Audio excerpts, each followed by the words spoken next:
Food જરૂરી છે આયુર્વેદ પ્રમાણે ખાવાનું કે કસરત કરવી જરૂરી છે કે નિરોગી રહેવા માટે બેમાંથી શું વધુ ફાયદાકારક હોય? વધુ ફાયદાકારક તો ખોરાક જ છે, બરાબર.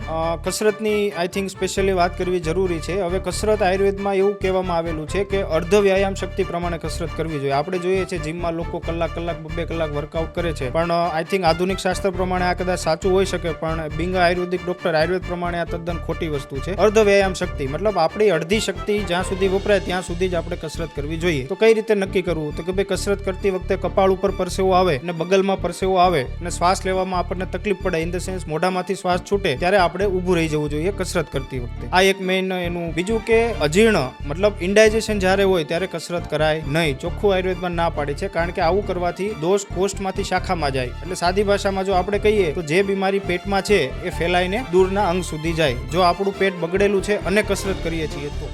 હેલો મિત્રો, આવા જ શોર્ટ્સ અને આવા જ પોડકાસ્ટ વધારે જોવા માટે તમે અત્યારે જ આ ચેનલને સબસ્ક્રાઇબ કરો.